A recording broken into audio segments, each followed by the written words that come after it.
दोस्तों, आपने कई बार लोगों को कहते सुना होगा कि मेरे नसीब में ही नहीं है, या नसीब में होता तो ज़रूर मिल जाता, या फिर ये कहावत कि नसीब से ज़्यादा किसी को नहीं मिलता ज़रूर सुनी होगी।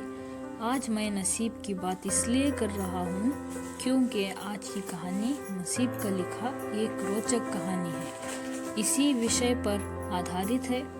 इस इंटरेस्टिंग हिंदी स्टोरी को पूरा ज़रूर पढ़िए। अरे सुनिए। 15वीं सदी की ये कहानी है। किसी एक गांव में बहुत ज्ञानी पंडित रहा करता था। पंडित आजू बाजू के सारे ही गांव में बहुत प्रख्यात था और इसी वजह से धनवान भी। पंडित का परिवार ज्यादा बड़ा नहीं था।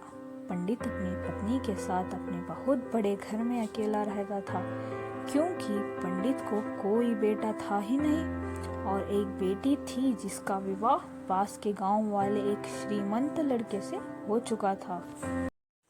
पंडित ने शादी से पहले अपने होने वाले दामाद की अच्छे से जांच पड़ताल की थी और अपनी बेटी का भविष्य भी ठीक से पढ़ा था।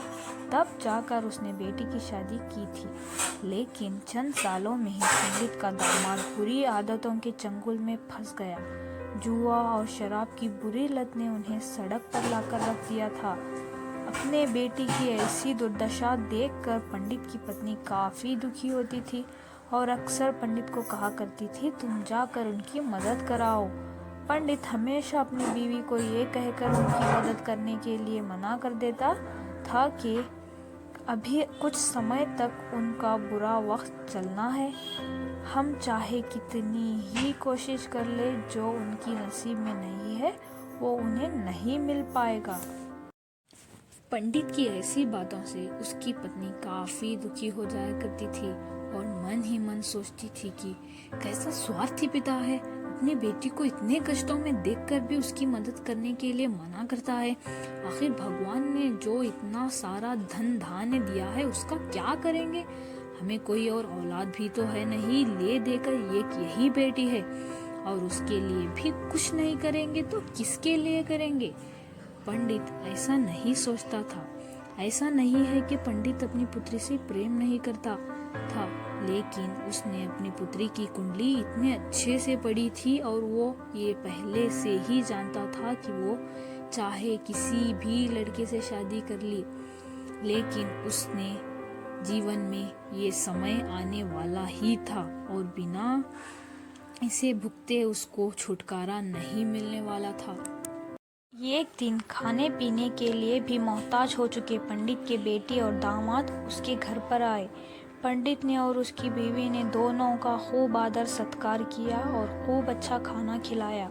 बेटी और दामाद की पंडित से सहायता मांगने की हिम्मत ना हुई, इसलिए वो बिना बोले ही वापस अपने घर को लौटने लगे। लेकिन माँ तो माँ होती है। पंडिताइन से रहा नहीं गया और बिना पंडित की इजाज़त के उसने चोरी छुपे बूंदी के लड्डू बनाकर उसमें सोने के सिक्के रख दिए और बेटी और दामाद को दे दिया, ताकि बेटी और दामाद की कुछ आर्थिक सहायता हो जाए। पंडितायन ये भी जान गई थी कि बेटी और दामाद शर्म के मारे उनसे मदद नहीं मांग रहे थे, इसलिए उसने बेटी और दामाद को भी लड्डुओं में छिपे सिक्कों के बारे में कुछ नहीं बताया। जाहिर सी बात है कि जब वो लोग घर पर जाकर लड्डू खाएंगे तो उन्हें उसमें सोने के सिक्के मिल जाएंगे। इस तरह बिना उनकी मांगे ही उन तक मदद पहुंच जाएगी। सोचकर पंडिताइन मन ही मन अपनी बेटी की मदद करने के लिए खुश होने लगी। पंडित के दामाद और बेटी उन दोनों का आशीर्वाद लेकर अपने घर की तरफ रवाना हो गए। उन दिनों गाड़ियाँ तो होती नहीं थी, घोड़ा गाड़ी या बैलगाड़ियाँ चलती थी। पैसा ना होते तो और चीज़ों की लेन देन से भी व्यवहार होता था। बेटी और दामाद का गांव पंडित के घर से कोसों दूर था, फिर भी पैसों की कमी के चलते वो चलकर अपने गांव की तरफ निकल पड़े। थोड़े दूर ही चले थे कि पंडित की बेटी के पैर में मोच आ गई और सब उसको चलना भी मुश्किल हो गया। पंडित के दामाद ने जब देखा कि उसकी बीवी अब बिल्कुल चलने में सक्षम नहीं है, तो उसने एक टांगा अपने घर तक किराए पर ले लिया। दोनों पति पत्नी टांगे में बैठकर घर तक पहुंच गए, लेकिन टांगे वाले को देने के लिए उनके पास पैसे थे नहीं। इसलिए पंडितायन ने जो बूंदी के लड्डू उन्हें दिए थे वही किराए के तौर पर उस टांगे वाले को दे दिया। टांगे वाला बूंदी के लड्डू को लेकर वहां से चला गया। टांगे वाला अपने घर की तरफ जा रहा था, तब उसे एक हलवाई की दुकान दिखी। उसने सोचा कि थोड़ी से बूंदी के लड्डुओं से मेरे घर के लोगों का पेट थोड़ी भरने वाला है। इससे अच्छा मैं बूंदी के लड्डुओं को बेचकर उनसे कुछ चावल खरीद लेता हूँ।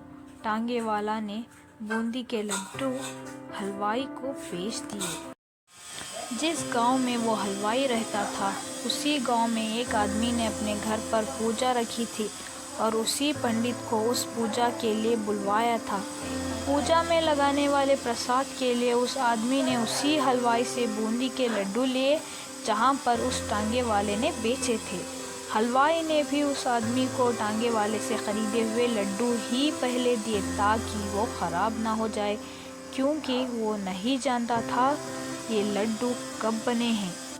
पूजा खत्म होने पर दक्षिणा और बूंदी के लड्डू लेकर जब पंडित अपने घर आया और खाना खाने बैठा, तो प्रसाद में लाए बूंदी के लड्डू खाते वक्त लड्डू से सोने का सिक्का निकला। इस घटना को देखकर पंडितायन की आंखों से आंसू बहने लगे। पंडित ने जब पंडितायन से उसके रोने का कारण पूछा, तो पंडितायन ने पंडित को सब कुछ बताया और पंडित से उनकी बातों पर भरोसा ना करके लिए माफ़ी मांगी। पंडित ने पंडितायन के आंसू पोंछे और कहा कि तुम्हारी तरह मैं भी हमारी बेटी को बहुत प्रेम करता हूँ, लेकिन अगर हम उसकी अब मदद करते हैं तो दामाद उससे हमेशा ऐसे ही मदद की अपेक्षा रखेगा और अपनी बुरी आदतों को भी कभी नहीं छोड़ेगा। पंडितायन भी अब पंडित की बातों से सहमत हो गई। 2-3 महीने बीत गए। पंडित के दामाद और बेटी फिर से एक बार उसके घर आए और इस बार उनकी परिस्थिति पहले से बेहतर थी, क्योंकि पिछली बार खाली हाथ जाने के बाद दामाद ने नया काम शुरू किया था और अपनी सारी बुरी आदतें भी छोड़ दी थी।